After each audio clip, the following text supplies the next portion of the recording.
ಕಾಂಗೂರು ನಾಡಿನಲ್ಲಿ back to back 2 ಪಂದ್ಯಗಳನ್ನು team India ಸೋಲುತ್ತಿದ್ದಂತೆ ಭಾರತೀಯ ಕ್ರಿಕೆಟ್ ಅಭಿಮಾನಿಗಳು ಫುಲ್ ಗರಂ ಆಗಿದ್ದಾರೆ.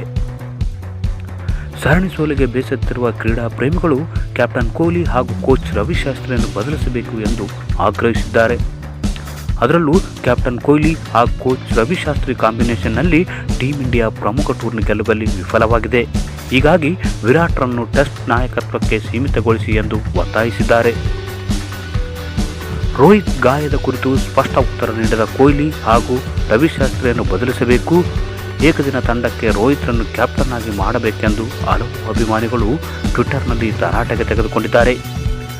ಚೇಸಿಂಗ್ ಕಿಂಗ್ ಅನಿಸಿಕೊಂಡಿರುವ ಕೊಹ್ಲಿ ತಂಡವನ್ನು ಗೆಲುವಿನ ದಡ ಮುಟ್ಟಿಸುವಲ್ಲಿ ವಿಫಲರಾಗಿದ್ದಾರೆ. ಅವರ ನಿರ್ಧಾರಗಳು ತಪ್ಪಾಗಿವೆ ಎಂದು ಮಾಜಿ ಆಟಗಾರ ಗೌತಮ್ ಗಂಭೀರ್ ಕಿಡಿಕಾರಿದ್ದಾರೆ. ಬೂಮ್ರಾ ಅವರಿಗೆ ಆರಂಭಿಕ ಸ್ಪೆಲ್ನಲ್ಲಿ ಬರೀ 2 ಓವರ್ ಬೌಲಿಂಗ್ ನೀಡುವ ಮೂಲಕ ತಪ್ಪು ನಿರ್ಧಾರ ಮಾಡಿದ್ದಾರೆ ಎಂದು ಗಂಭೀರ್ ಆರೋಪಿಸಿದ್ದಾರೆ. ಸೋಲು ಗೆಲುವಿನ ಲೆಕ್ಕಾಚಾರದ ನಡುವೆಯೂ 2ನೇ ಪಂದ್ಯ ಒಂದು ಪ್ರೇಮ್ ಕಹಾನಿಗೆ ಸಾಕ್ಷಿಯಾಯಿತು.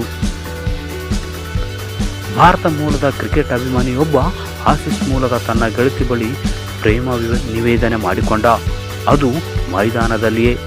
ಈ ಒಂದು ದೃಶ್ಯ ಕೋಟ್ಯಾಂತರ ಅಭಿಮಾನಿಗಳು ಕಣ್ತುಂಬಿಕೊಂಡರು. ಬೌಂಡರಿ ಬಳಿಯೇ ಫೀಲ್ಡಿಂಗ್ ಮಾಡುತ್ತಿದ್ದ ಆಸೀಸ್ ಆಟಗಾರ ಗ್ಲೆನ್ ಮ್ಯಾಕ್ಸ್ವೆಲ್ ಚಪ್ಪಾಳೆ ತಟ್ಟು ಪ್ರೇಮಿಗಳಿಗೆ ಅಭಿನಂದಿಸಿದರು.